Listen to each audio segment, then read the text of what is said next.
Ready.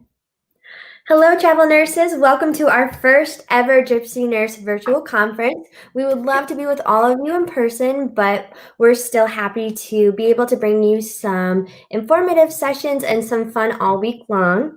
All of our sessions will be live streamed on this page. We will link the schedule events page in our comments for more information on what's coming up this week. We'd also like to thank Travel Nurse Across America for being our exclusive sponsor for all of our events this week. To learn more about them, you can visit their agency page on thegypsynurse.com or check out their current travel nursing assignments on the Gypsy Nurse job board. To introduce our first speaker, I will turn it over to Steve Curtin. He is our Gypsy Nurse CEO. Also, I would like to introduce myself. I am Rachel. I am the online community manager, so I will pass it on to Steve now. Thank you, Rachel. I'm glad you introduced yourself. You are very important. Hi, everybody, and thanks again, Rachel. For our first presenter, we're very pleased to bring you Alyssa Dver. Alyssa is a TEDx and Boston Best speaker, the author of 7 best-selling books, and a very successful podcast co-host. Alyssa leads the American Confidence Institute and chairs the ERG Leadership Alliance. She teaches at Wharton's Innovation Center, is an MIT entrepreneurial advisor, and a judge for the Stevie Women in Business and Best Employer Awards. Alyssa will be discussing how confidence is a choice. The aspect of confidence in professional and personal life is the subject of many discussions on our Gypsy Nurse Facebook network group, so we thought we would bring in an expert for you on this subject. This session is going to be very interactive, so please don't be afraid to comment and get involved. We'll be giving away 3 of Alyssa's autographed books to 3 lucky participants. To be entered to win, you must be interactive in this session. And as an added bonus, we have a very special surprise for all of you at the end, but you must stay on to the end of the video cast and fill out our special feedback form. So with that said, I would like to present to you Alyssa Dver, or Alyssa Dver, I should say. Alyssa, thank you very much for joining us. We really appreciate it. And thank you for giving your time to our Gypsy Nurse community today. Oh, I am so honored, Steve. Thank you so much. And let's get some pictures going here. Rachel, you give me the thumbs up if it looks good, or Steve, somebody let me know. It looks good? All right, so I am going to put up a request to everyone there. And while we're getting settled and comfortable, I want to start interacting right away. I would like you to put a little bit of an introduction in the comments section. If you could put first and last name, your title and role. I mean, obviously, most of you out there, I assume, are traveling nurses, but if there's anyone out there that has a different role, we'd love to make sure this presentation applies to everyone on today's cast. And then very simply, who's your favorite superhero and why? And you can pick anyone, fictional or non-fictional, but I want to hear some superheroes. So use that chat. Let's warm up our fingers, get our brains going. And Rachel and Steve, I expect to hear from you too. All right, let's see what's going to come in here. I'm going to give everyone a minute or two, get settled, get your coffee, get comfy, because we're going to have some great fun today. Going to do a lot of interaction, and we're going to talk about brain science. How cool is that? So let's see what we got going here. Oh, I love this. Yay, Batman. Steve, got to tell me why. Why? What is it about Batman that makes him your favorite? And let's hear some other folks here. I'm starting to see a couple. All right. I always, with crowds, I think it's kind of an interesting trend. We see a lot of Wonder Woman these days. We tend to see Batman too. I don't know if it's because he's dark and broody, but needless to say, Batman is a big appealer to not just men, but women as well. All right, good. He doesn't have superpowers, but he's smart. Thank you, Steve, for that contribution. Wonder Woman, like I said, we hear a lot of her. We get, every now and then we get some superhero that stumps me, and I'm the mom of 2 teenage boys. So needless to say, it's always good when I get some more education on the superhero front. Again, if you're just joining in, we are going to get revved up and we're going to roll fast. So to warm up our fingers and our brains, I'm asking everyone to put a little bit of an intro, first and last name, your title, role, and your favorite superhero and why. All right, Rachel, I don't know if you can hear me out there, but I want to hear yours, my friend. Let's see if we can get some more chat going here. And I'm going to wait one more minute and we're going to get into our content, but this is really going to help us set the stage. And yes, I will tell everyone who my superheroes are. I guess, while I'm waiting for some folks to kind of settle in and get some more chat going here, on the right there is obviously a picture of some superheroes that, what can I say? I know the world has been really forthcoming to say how important our frontline workers are as a whole, but for the longest of long times, one of my best friends is a nurse in the ICU at Boston Children's Hospital. She actually works in the NICU ICU as a cardiac specialist. And I've said to her for at least 30 years now that I do believe nurses are the real superheroes in the world. So for me to you, thank you all for being here. And with that said, let me talk a little bit about some of my other superheroes. So my favorite outside of the nursing world is Black Widow. And the reason I like Black Widow, it's a little bit, Steve, about your comment. She doesn't have any superpowers, but she's not like Batman. She doesn't even have gadgets. She doesn't have a sidekick. She's got nothing except her confidence. And man, she is inspiring. She goes at it and is just miraculous in what she can do with that good attitude. But there's another superhero in my life that it's really the reason I'm here is responsible for me getting into confidence in the first place. And that's my son, Zach.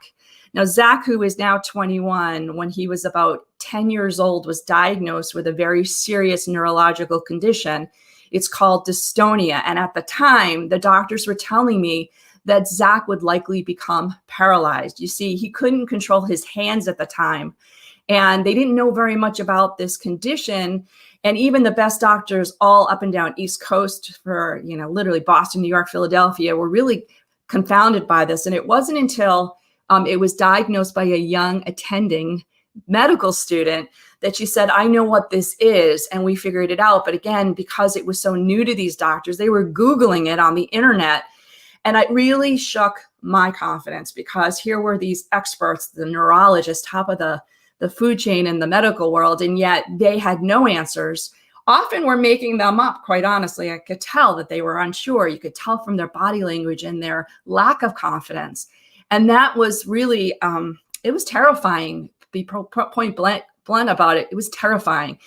I felt very helpless. I felt very guilty. I felt a lot of emotions that at that time, thankfully, decided that I couldn't let my kid down. And it was that impetus that made me so fearless to start to learn brain science, because I figured if the neurologist didn't have answers, somebody had to, or I could piece it together myself. And that's exactly what I did. And subsequently, have come back many years later with a body of knowledge that now is endorsed by some of those top neurologists themselves, that MIT, Wharton, Harvard Medical School, and so forth have endorsed my newest book, which really does prove that confidence is neurologically and definitionally a superpower we all have and a choice. And that's what I want to talk to you about today. Now, if you think about this magical word confidence, and I apologize because now you are going to start thinking about it after today, after hearing this, and you're going to realize that it's so pervasive in everything we do. It is what determines what schools we go to. It determines the relationships we choose to have, what professions, why you became a nurse, let alone a traveling nurse. It impacts every interaction that we have, and the way that we lead, the way that we contribute and participate in all our aspects at work and at home. It really is the underpinning, the foundation of all the decisions we make. And it's a reflection of how confident we feel or don't feel. It is what allows us to have that resilience or that grit, to have achievement, to pursue things that we want to accomplish. And the impact that we want to have on our family, our friends, our patients, our colleagues, it is a direct correlation to how we are feeling at that moment in terms of our confidence. Now, there's a terrible thing that was uncovered when we started to do the research at the Institute. And the Institute now is about 6 years old, and it was a way for me to kind of formalize all this assumption into actual data and research. And one of the first things that was uncovered was devastating. And it's this: that most people don't get to be their confident best until they're 60. 60. And I thought to myself, oh my God, that's preposterous. It's ridiculous. By the time we are 60, our authentic, full potential, whole selves, this, utopian state of being that we want to achieve, we finally get to be 60 and it's almost too late. If we're not preparing for retirement, we're at least tired. And so, the question is, can we get there sooner? Well, there's been a lot of people and talk about confidence. This is not a new topic per se, but we've been kind of lied to. We've been definitely misled. So if you think about all the Hollywood messages, Rocky and the bazillion movies you can think of that are like, work hard, you can do it. It's the American dream. You can do it. You can do it. Well, many of you, I'm sure, would say you work really hard, and maybe it's not the answer to having more confidence. In fact, we know it's not the answer, and in many cases can deprive you of confidence when you've worked so hard and then don't get to be and do what you really want. We have a lot of motivational speakers, and I get kind of a little bit of a quirk when people tell me I'm a motivational speaker, because I don't want to be lumped into those groups of people that will tell you to just do it because they did it and you can too. And you know what? That's just not the way it works.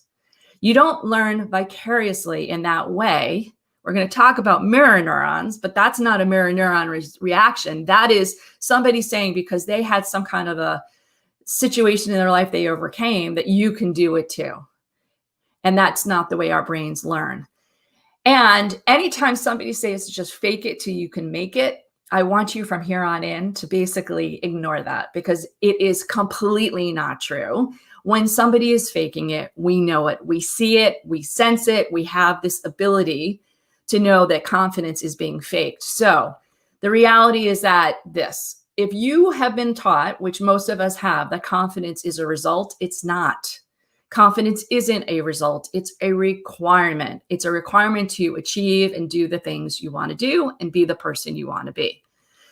So the good news is, while you don't learn to do that typically till you're 60, you actually do learn it at a very early age, but then we forget it or we lose it. And confidence is not something that's inherited. It's learned. It's not in your DNA. We know that conclusively.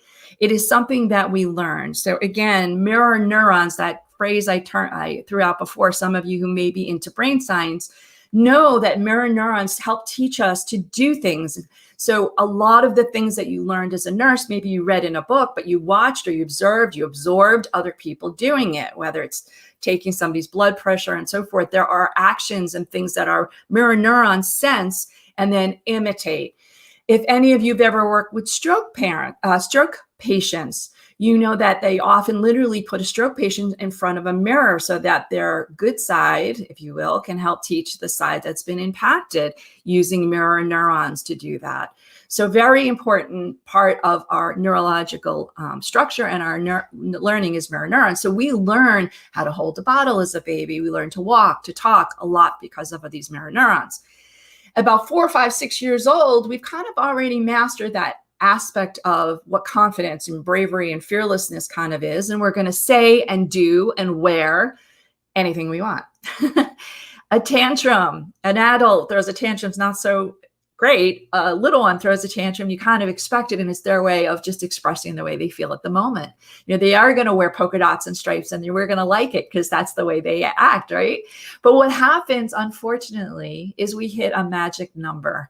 We hit this number of 16 years old, and it's, again, aggregate data. So if you are sooner or later in that range and you realize that all of a sudden your confidence plunged, that's what happens.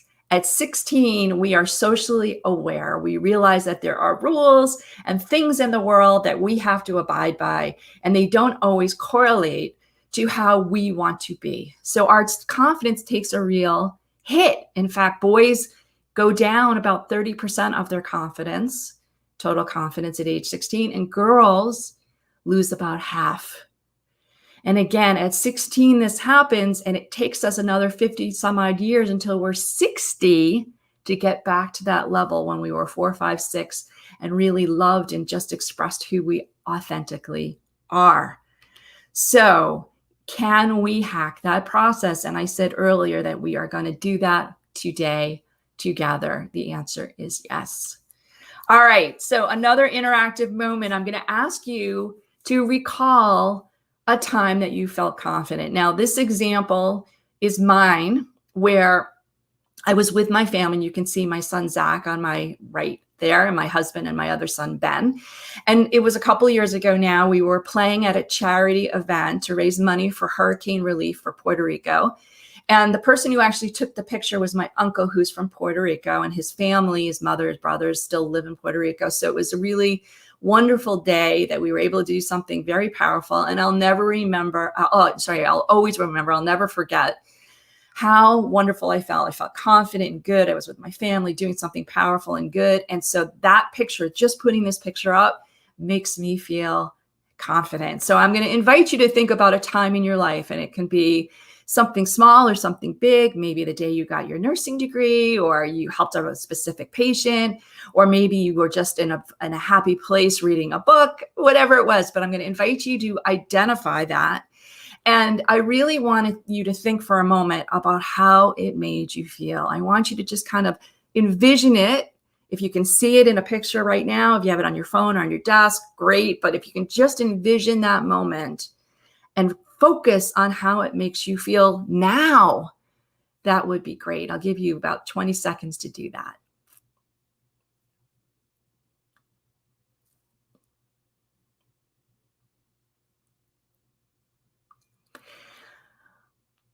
Now, feel free at any time, use the comment chat section here. And I'm trying to just see here. I'm turning my head away from my screen because, oh, here we go. I was on the wrong button. I love it. All right. Thank you, everyone, for throwing in some chat there. I didn't see it before, so my apologies. I love this.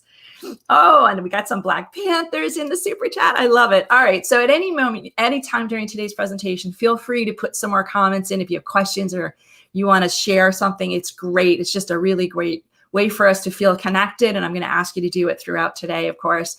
But in terms of how you feel in this very personal, confident moment, I am hoping that many of you would agree with me that maybe you got flush, or you got some goosebumps, or it just made you feel warm. And that physical feeling is real. It's real because when our brain focuses on something that we are confident, it actually triggers some dopamine. And I love talking to a medical community because I can use some of these words. But at any moment, again, if I use something that you're not familiar with, don't be shy. We are in this together. And the reality is that we can't all know everything all the time. So dopamine, one of the neurochemicals that our body creates, organic and all good, that makes us feel confident. So we can actually create a dopamine moment just by thinking about a moment that we feel really confident about. Now, I'm going to ask you to do another exercise. And if you did print the handout, I think Rachel sent it to everyone, but if you don't have the handout, just grab a piece of paper. This is really, really helpful to just write things down in the context of what we're about to do. But I would like you to think about somebody that you knew in the past or know currently that you think is a confident person. Now, I would like you to make sure that that person's somebody you know, not a movie star, not a superhero, fictional, and so on, but somebody you actually knew or know personally. And I want you to think about, what is it that that person does or did that made you think that they were confident? Did they walk or talk or dress or smell a certain way? And again, if you can write it down on a piece of paper, it's really good for your brain. And then anyone who wants to share on the chat some of the signs of confidence that you recognize in that person, that would be awesome.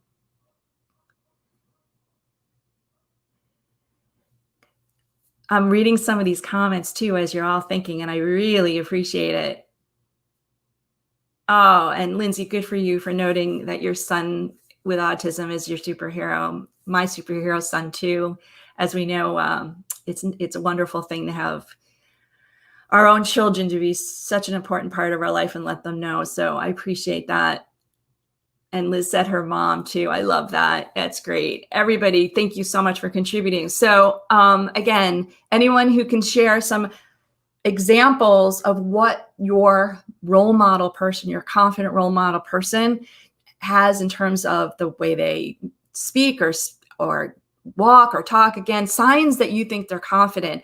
And here is the real clinch. You got to make it specific. So often people will say it's the way they walk. Well, how do they walk? What are they doing? Or they own the room. What does that mean? So be as specific as you can be. Think about when you see that person, what is it that they do that is like that signal that they're confident? I'm going to flip back and forth to this. The manner in which someone is confident public speaker, particularly off the cuff speaking. Okay, cool. I like that. That's a great example. And I think, again, when you say public speaking, you have to think about what is it that they do, because there's a lot of people who do public speaking, myself included, and I watch people who public speak, and there are vast differences in the way they do it. So what is it when they publicly speak off the cuff, as was noted in this chat here? They can just kind of respond. Okay, great, but how? What do they do? And so we're starting to train our mirror neurons. And here's what the reality is your mirror neurons are on all the time. So if you're sitting next to somebody, or within 6 feet, of course, and they yawn, your mirror neurons see that, may make you yawn, may make you react like that. You don't think about it. You see a confident person, you mark it as confident, but you're not processing it. So we really want to not just have them on and see confidence, but we want it to register in our heads as what is that person doing that's so confident. Because when we start to identify the mannerisms in that specificity, we start to do those things. We start to train our brain, and our body follows. All right, so here's some more. We go. Patience. I love that. Oh, pretty. What a pretty name. I love that. Patience is a key. Absolutely. Rachel says, let's see. Oh, like your friend talks to these famous people like it's no big deal. She doesn't get shaken by that. I love that. Steadfastness, Willie says. I love that. All right, good. Great example. So again, we're going to start from here on in, not just in our session today, but if you start to notice this, guess what? You start to be it. So I want to give you a little bit of a cheat sheet. And what I mean by that is we do these workshops. I do them several times every week. We've done thousands of them. And so there's a couple of characteristics that are very common. And at the same time, I want to be very precise with what they are so that you can look for these characteristics. So the first one is a calmness. Now, steadfastness, patience, that may all be part of that manifestation of calmness, because somebody who comes into a room, for example, and it's all, let's get this done, come on. And I'm sure there are medical staff that are like that, no doubt, that create that frenzy, that, forgive me for saying it, ADHD kind of atmosphere where everyone all of a sudden gets a little nervous. That's the mirror neuron reaction. But when somebody is calm and they walk in and they own the room, it's because they're calm and they infuse that with everybody else's mirror neurons. So calmness is a key characteristic. They're listeners. They're active listeners. And so if you've been in a conversation with somebody and they're, quote, listening to you, but you can see their eyes that they're planning their next sentence, they're not really listening. That's not active listening. Active listening means they are paying attention, they are engaged in the conversation, and they are participating, not just giving information. They are diplomatic people. Confident people are noted as diplomatic, but they do make decisions. So they get input from other people, but they don't waffle on yes, no, maybe, maybe not. They are very decisive. So again, a very hallmark characteristic. Hand in hand with that is they're not judgmental. Now, we all have biases, and I don't know if some of you have been through bias training. It's pervasive. We all have biases, and there's some that we just really can't avoid. But confident people are notoriously non-judgmental. So they want to get other people's input. They want other information before they make the decision. And they try not to walk into the room, for example, with their mind already made up. I love this one. I think that we all could probably find somebody in our life that apologizes all the time for no reason. I'm sorry, I'm sorry, I'm sorry, I'm sorry, I'm sorry, I'm sorry I'm late, I'm sorry I did this, I'm sorry this email is late, I'm sorry I didn't call you back today, I'm sorry, I'm sorry, I'm sorry. Now, we've been taught for the most part that that's being polite. But if you're not really sorry, or you're just being sorry to kind of almost be subservient, that is not confidence. What is confident is when you inconvenience or hurt somebody, intentionally or not, and own that as an apology. So I am sorry I am late. I know your time is very valuable. Or I know you wanted an answer yesterday, and I am sorry that I was unable to do that. That is an authentic, appropriate, owning the apology of confident people. Not defensive, which means you don't throw other people under the bus or other situations as part of the excuse. So I'm sorry I'm late. There was traffic on the highway is not a confident statement. I'm sorry I'm late. End of conversation, right? So not being defensive. And the last thing on my list, if any of you have ever read Carol Dweck's work, Dweck, Carol Dweck is known as the expert on growth mindedness. So her body of work has been around for years and years. She's all over the internet. She's at Stanford University these days. So you can totally Google that up. But Carol Dweck says in her work and proves in her work that people who are eager to learn new things are more successful in life, or more likely to be successful in life. And subsequently, it fits in very nicely in our confidence list here. Because if you think about it, somebody who's listening, who wants information and all that, they are eager to learn. So I'm hoping that your list that you wrote down for your people may have some of these in there. But I want you to look at this list for a moment, because I have a feeling, just statistically, that half of you on here would say that you are recognize yourself as an introvert. And oftentimes introverts will come up to me and say, hey, Alyssa, I love your stuff, but I could never be confident because I'm an introvert. And so I invite you to look at this list and think for a minute, does this list describe an introvert or an extrovert? And again, I'm going to assume, because I can't see your faces nodding up and down, but look at this. Reality is that that list describes introverts better than extroverts. And it turns out that we get a better sense of confidence from people who have those characteristics. And so when they do studies about who makes the best managers or the best caregivers, it's the introverts that tend to pop to the top of the list. However, I want to be very clear that whether you're an introvert or an extrovert, you can be as confident as anyone else. They are just different ways of looking at personality, and confidence has nothing to do with them directly. All right. So the half of you on there that thought can't be confident, yes, you can, maybe even more easily than the extroverts out there.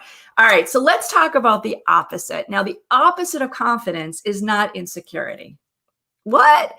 The opposite of confidence, because, here's the thing, as a confident person, as an overall confident person, or you probably will admit that we have things that we're not so good at.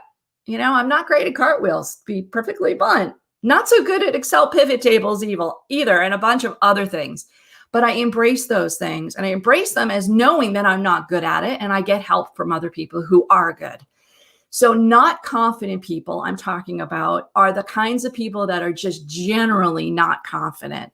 They are clearly those folks in our world that you go, oh, if they just wish they had more confidence. And we're going to dig into them very deeply. But I want to start with another social scientist, because I think it's a fascinating example of, again, how our mirror neurons recognize not just confident people, but not confident people. And we don't really process them.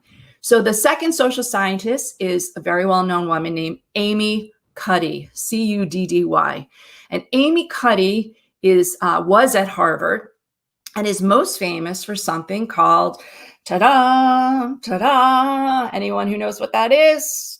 Power pose. I know it's kind of weird to do it in a video like this, but power poses. Her TED Talk is the number 2 of all time. So again, another thing you might want to Google later on today. And what Amy Cuddy's work basically said is that when you sit or you stand straight up, you actually have the same kind of ability to invoke that dopamine surge into your brain. Now, Amy also said that in addition to stimulating, activating that dopamine into your brain to feel confident, you suppress the cortisol so you feel less anxious. So by looking at that picture or something that you identified as your happy moment, happy place, you can do that. But Amy says if you sit up or stand up, you can do it too.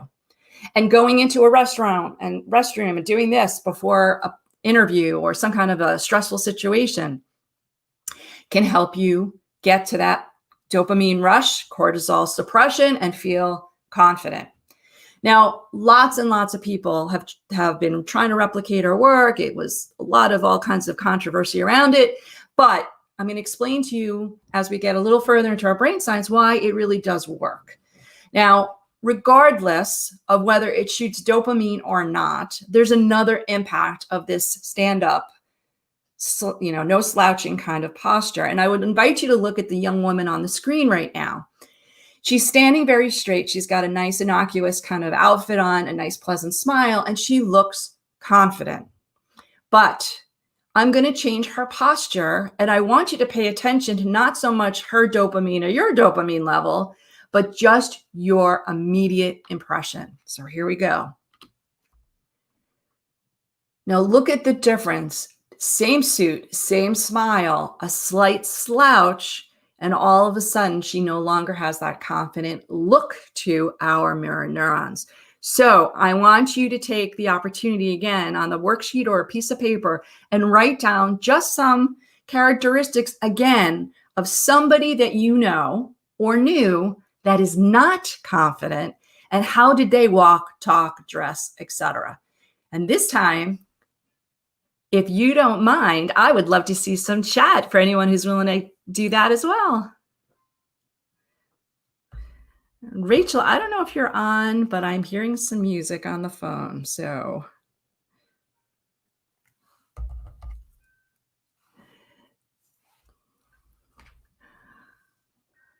all right, is everyone still with me? Anyone willing to just put a chat in and say hello so I know you're still with me? This online presentation stuff is really, really tricky. So let me know if you're still with me.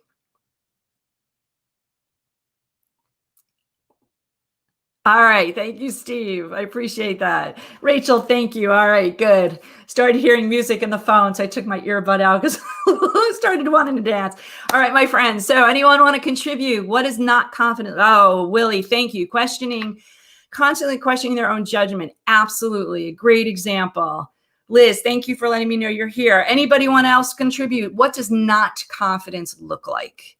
Not confidence.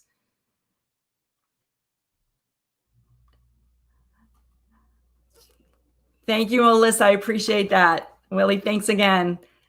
Putting others down. Oh, absolutely. All right. So again, as we start to recognize these characteristics, we see them, our mirror neurons recognize them, but we're going to start to process them to go, okay, why does that person not look confident? Liz says shoulders down. Absolutely. Good examples. And the more we start to watch them, to see them, to process them, the more we start to avoid doing them ourselves. We're telling our brains, don't do those things. So here's your cheat sheet again, most common things we hear. Some of them are already in our chat. Liz says, can't make eye contact. Look at that, Liz, right on top of the list. The first thing says avoids eye contact. Slouching, as Liz also said, nervous giggle. We hear a lot of that. Constantly seeking approval. Physical tics and fidgeting. Now, look, we know that sometimes people have a neurological reason for having a tic or a fidget, but if you don't know that, your assumption or unfortunately your bias says that they're not confident. This is a physical tic. I see this a lot in people. They're kind of doing the thing in the chair on Zoom or whatever platform, those kinds of things. You know, I have a friend who does this a lot. So again, those are telltale signs. Somebody who speaks really quietly, you're always asking for them to repeat themselves, or overcompensates by being really loudly. Somebody who's always interrupting, somebody who's always disagreeing. And yes, Rachel, somebody who's always putting others down. We're going to talk about them in detail in a moment for sure. So we do know confidence and we know what it looks like. But if I ask you all now to put into the chat what your definition of confidence is, I can guarantee you're all going to have different things. And I know this because we asked over 15,000 people over the last 5 years that question, and we got 15,000 answers. Now, confidence in the dictionary has a pretty much common definition that looks like this. So if you go to any online or otherwise, you're going to see something that says a certainty about the truth of something. A certainty about the truth of something. So right now I am outside of Boston. I'm looking out the window. It's sunny. The sky's pretty blue. I don't see too many clouds. I didn't get a chance to listen to the weather this morning, but I did take the dog out. It wasn't terribly humid or anything. So, I don't think it's going to rain. And you know how I'm certain that it's not going to rain? Because my hair isn't crazy frizzy today.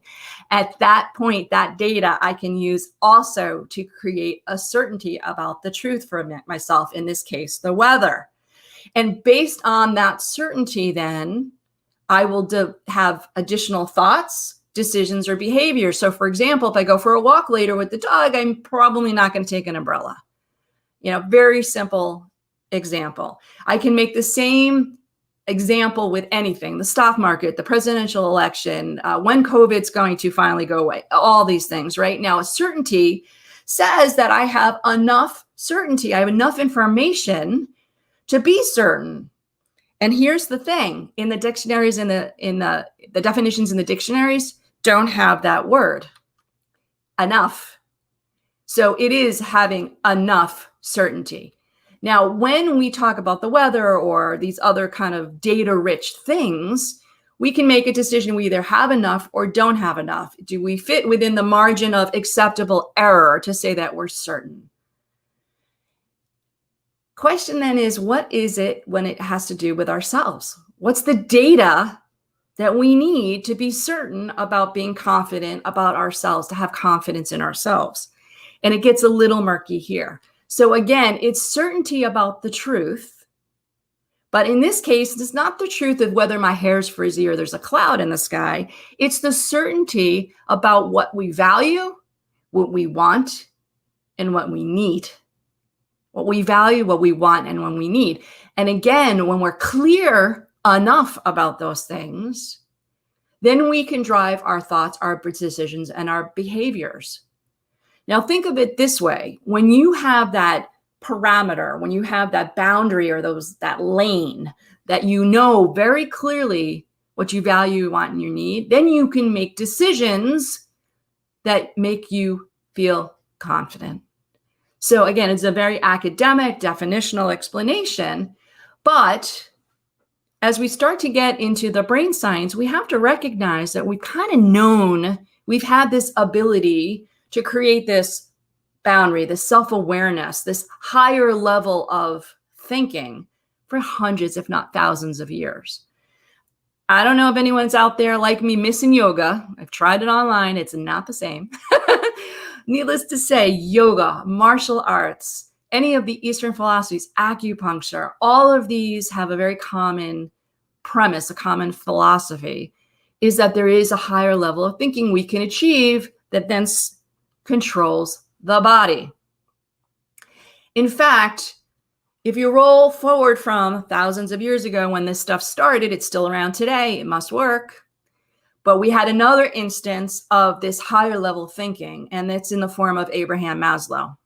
So for those of you out there who did Psych 101 sometime in your training, you'll know this because Abraham Maslow's theory, his hierarchy of human needs, is pervasive in all of psychology and a lot of sociology. And Abraham Maslow said we have a basic set of physiological needs.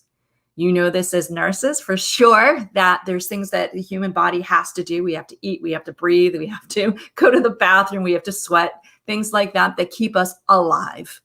Once those things are in check, good enough, we can move to the next level of Maslow's pyramid, which is to feel safe, to feel safe. Now, when we feel safe enough, we can move up. But of course, right now, during our COVID world, we are really being challenged at this level, aren't we? You're being challenged every minute that you do your job.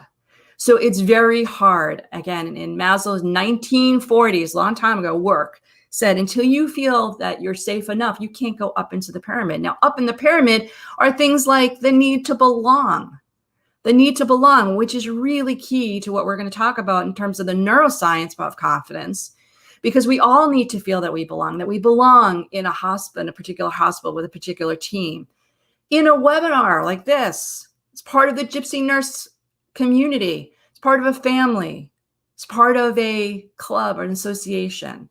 And that is a key part of who we are. And again, Maslow says, until you feel enough of that, you can't go up the pyramid. And Maslow said, guess what? All your confidence stuff lives at the top,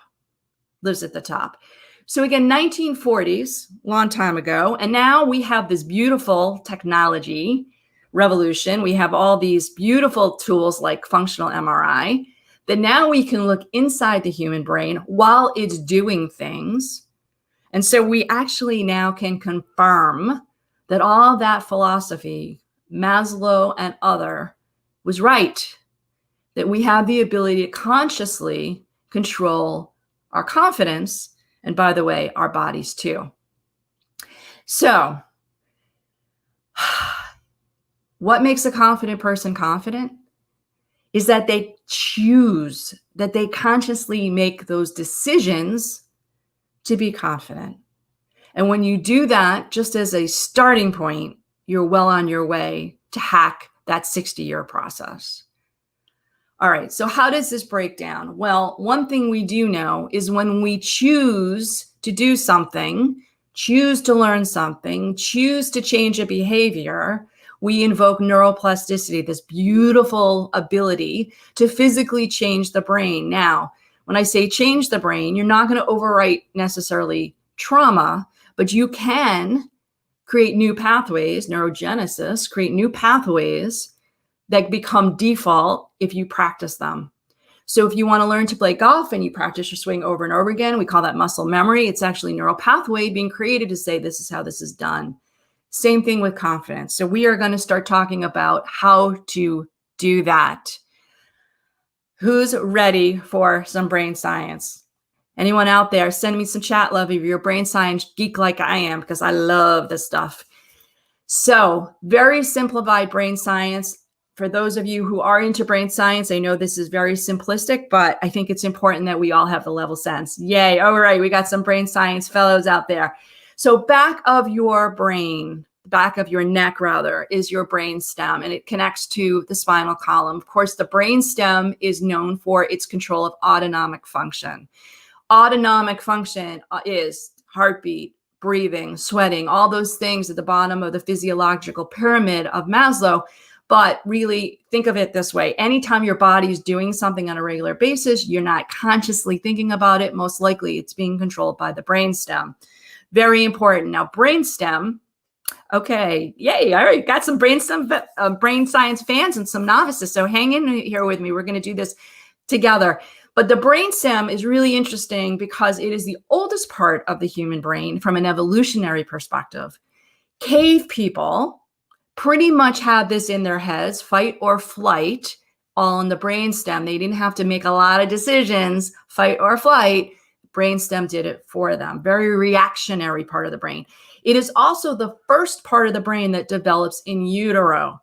So the babies, when they're born, for the most part, their brain stems are well developed. That's what allows them to physically function. Now, the middle part of the brain here in blue is the limbic system. And limbic system is notoriously associated with emotions. It's kind of where everything comes together and processes. You get data for emotions all over different parts of your brain, everything from smells and sight to memories, but also from external data, of course. And your emotional get then kind of stewed together in the limbic system, right in the middle of the brain. Now, the full part at the top of the brain is the cortex, but we're going to focus on the very frontal part called the prefrontal cortex in green here. And the prefrontal cortex is known for its ability to process very complex things in terms of all your intelligence. So when you correlate, when you analyze, when you are taking in new information, it's all the actions all up here. And it's the executive functions that we say are all being done in the prefrontal. Prefrontal last on the evolutionary timeline, so it didn't show up until humans till very late. And we have the biggest one of all the animals. That's why we can do all things like talking and communicating the way we do, because we have a big prefrontal. But it's also the last part to develop in all of us. So we get born, we have a little bit of that brain matter, and it develops over time. So I'm going to take a breath here and ask if anyone out there happens to know when the prefrontal cortex actually fully develops. How old are we when that happens? Anyone want to take a guess or no?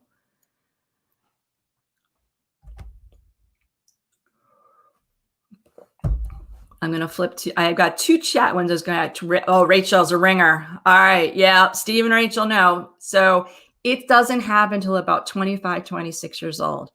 So if you have teenagers or you remember being a teenager, the reason that they may have made a lot of emotional decisions is because that prefrontal part of their brain hasn't been fully formed and they're still using emotional data for those decisions. Oh, makes sense now, right? All right, good. So one more part of the brain for our conversation today, and it's a beautiful part, amygdala. It's small, but it's very, very powerful. It is your warning system. It is looking for danger all the time out in the real world so that it can keep you safe. And when it senses that there's something that's potentially hazardous, it's going to trigger or triage really the other parts of your brain that need to get into command. So for example, when something's coming at you that is physically or emotionally scary, your amygdala goes, whoop, I can send it to the brainstem. Come on, react. Let's go. But in that case, you may act irrational, aggressive, or shy. It may go into the prefrontal where it says, you know what, time out. We're going to think this through and we're going to react in a mindful, calm, confident way. All right, so neuroscience tells us we have this ability. So let's do a little experiment. I'm going to get you out of your chairs if you don't mind and stand up for me. I can't see you, so please do this because not only is going to get some brain flowing, but it's a really cool experiment. And I would like you to stand facing your computer so you can still see the screen, but put one foot in front of the other like is on the screen. And this is called tandem stance. And just balance. Don't hold anything. Don't touch a chair or a desk. And at the same time, I would like you to just stay here. I'm going to ask you to close your eyes in a minute. And again, don't touch anything. Don't lean on anything and just hold the balance. Are you ready? On the count of 3, close your eyes. 1, 2, 3, eyes closed.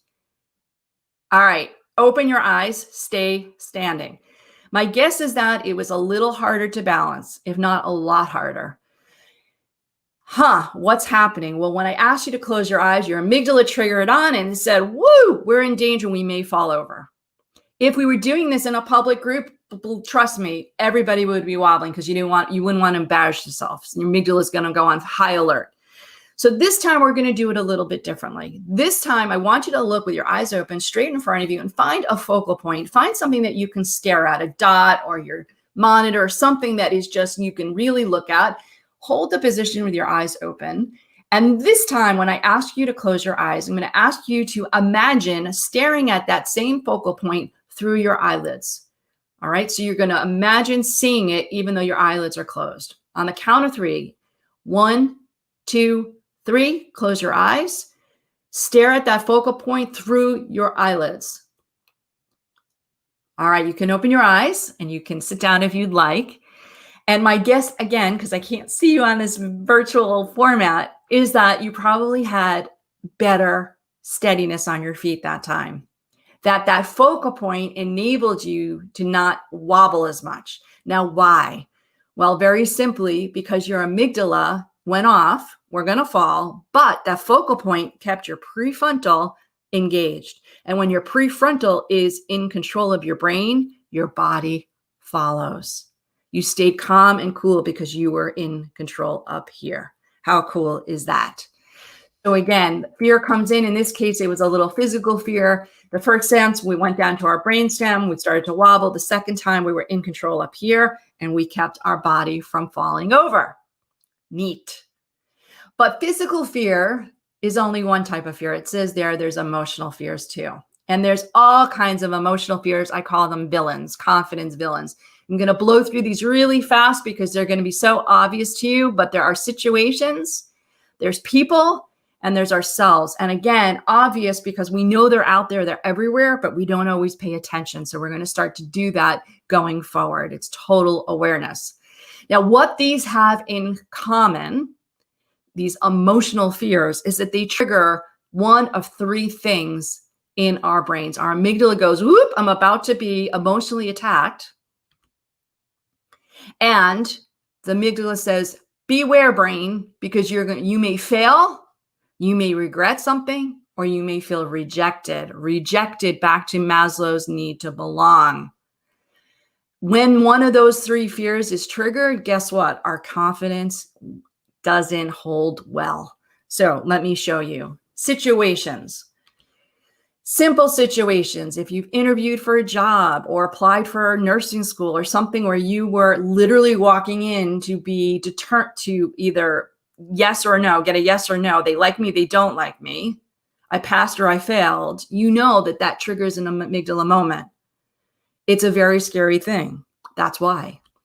If you bought a house or a car, other big purchase or about to, it's scary. Why? Because our confidence wanes because failure, regret, rejection.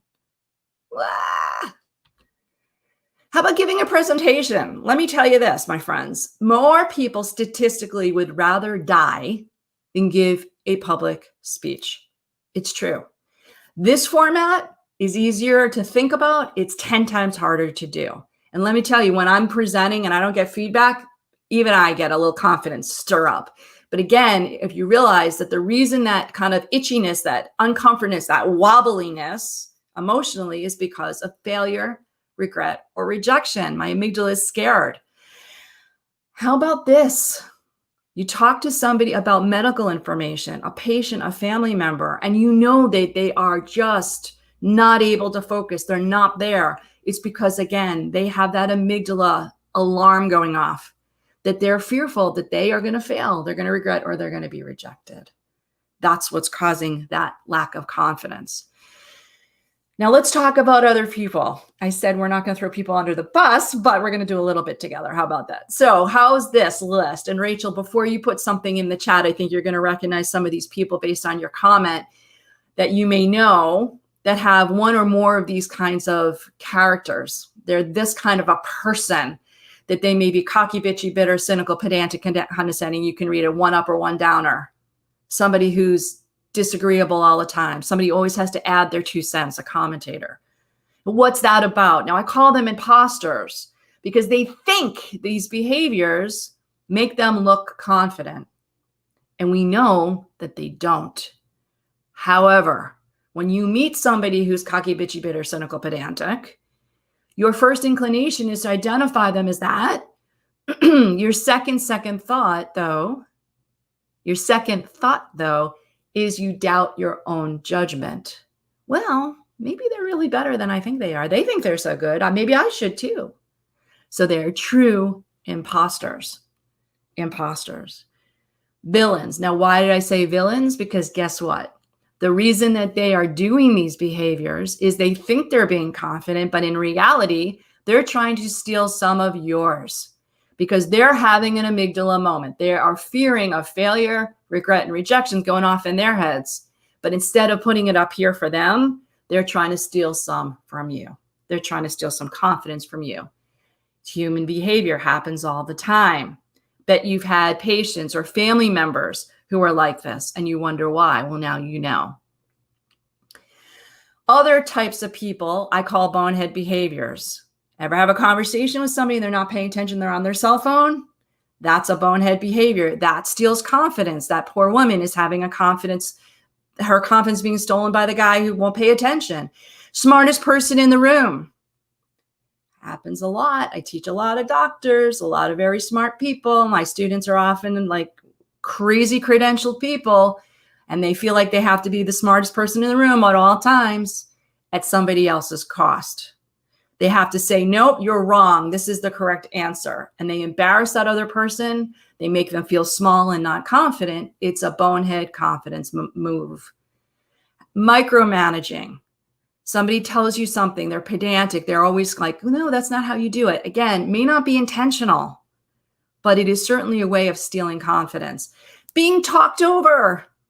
Oh my goodness, being talked over offline, my friends, since we are going to be friends forever, I hope. I would love to hear how you all handle being talked over. I am sure you get talked over a lot by all different people just by being a quote nurse. So being talked over when somebody doesn't allow you to answer or contribute or participate in a conversation, that's being talked over. Not minding somebody's time. Now, I'm looking at the clock here, and we got started a little bit late, so I am minding time because I do respect time greatly, especially yours. I am going to say I'm going to go a little past the 11 o'clock Eastern time here, but I do respect people's time. However, when people don't respect mine, or I don't respect somebody else's for that matter, it's a bonehead behavior. Now, what happens? Triggers amygdala, failure, regret, rejection, and I go after, or somebody goes after other people's confidence. It happens. What do we call this? We call it bullying.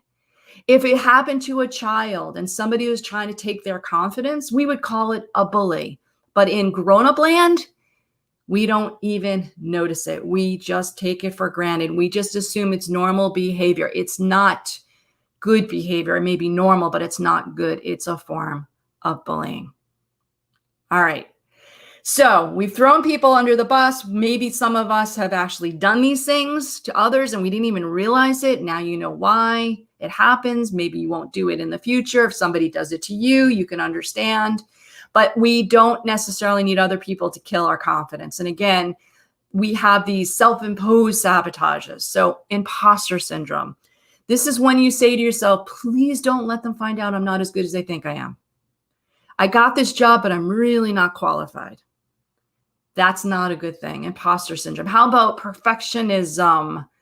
I'm a perfectionist. How many of you out there are? I have a feeling I'm not alone right now.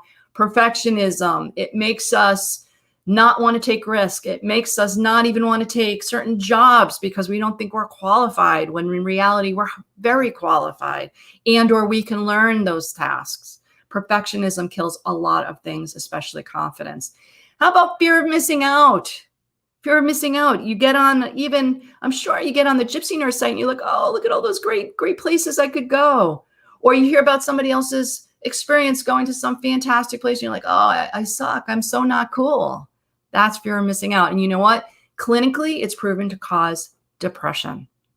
So we have to not look at Facebook as much, maybe. We have to recognize that we're as cool, if not cooler, than everybody else out there. Fear of missing out. Failure, regret, rejection, we do it to ourselves. Now, as I said before, when one of these villains comes into our world, it zaps our amygdala and we have to make that decision. In many cases, we don't consciously make the decision. It just happens. It goes into our brainstem and we start to act maybe irrational. We get a little aggressive. We get a little shy. Think about some of your patients or some of the family members who they get all that attack and they go right into that cave person behavior. But we can make a decision if we're mindful and we're aware of it. When we get that amygdala moment, we feel a little uneasy, a little wobbly, that we can put it up here and be much more mindful, calm, peaceful, confident.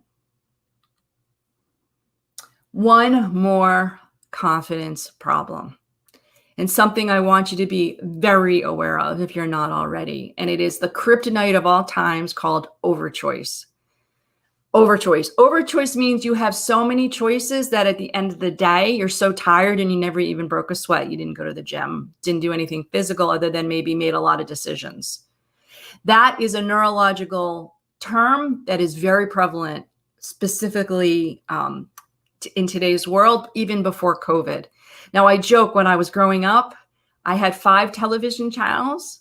I had 5 salad dressings. That was the extent of the decisions if you were trying to pick out what to put on your salad or, for example, what to watch on TV. Today, I can't go to the supermarket, not because of COVID, but because I get stuck in the salad dressing aisle for 3 hours. It's like, oh my God, I don't know which ones to pick.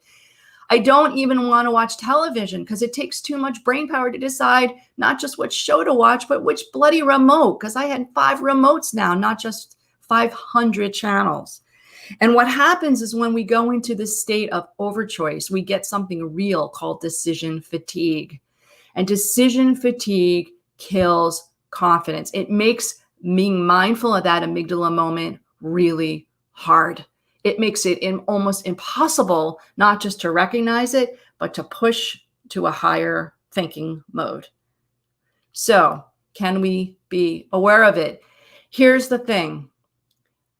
Again, even before COVID, and I think we've accelerated because of COVID, I think we're in a massive confidence crisis.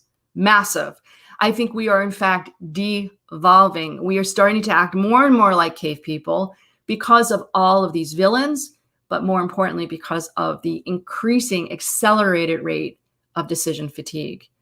Now, what can we do about it? A lot. A lot. And I want to give you 3 very simple things that you can do at any time, starting now. The first thing is to mindfully breathe. Now, I know you've probably heard this, maybe if you do yoga or in other training, you know, breath is really important, but now you know why. Breathing is a brainstem function. It's an autonomic reaction. But when I mindfully breathe, when I tell myself I'm going to breathe now, that mindfulness is happening here. So just like when you had the focal point, when we did tandem feet, just by breathing, you're giving control to your prefrontal. And you're basically hijacking or overriding the autonomic brainstem so that you don't act irrationally, so that you slow yourself down. Tip number 1. Tip number 2. I just said that decision fatigue kills confidence. Well, you know what? Lack of sleep is really dangerous. And what I mean by that is my last social scientist I want to bring into our conversation is Arianna Huffington from Huffington Post. She has written books, articles, all on how dangerous drivers are who are sleepy, and they're more dangerous than even drunk drivers. They have higher rates of accidents. Why? Because when you're tired, again, you can't control that amygdala. You don't even see it coming, let alone being able to manage it. So get sleep. Now, when you sleep, your brain does some really important functions neurologically. It cleans out some of the plaque that is built up during the day.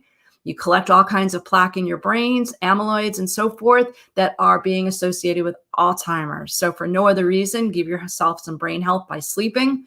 You prune out all kinds of useless neurological pollution, neural pathways that have been created because you watched one too many cat videos or did something else that you really just don't need. So your brain goes in and cleans all that gunk out. But days that you don't sleep enough or don't sleep well enough, at least do this. Be mindful that you're tired.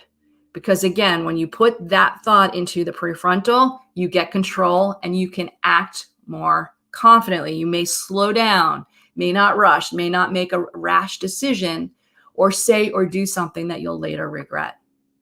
Now, my last tip, my third, is the most powerful.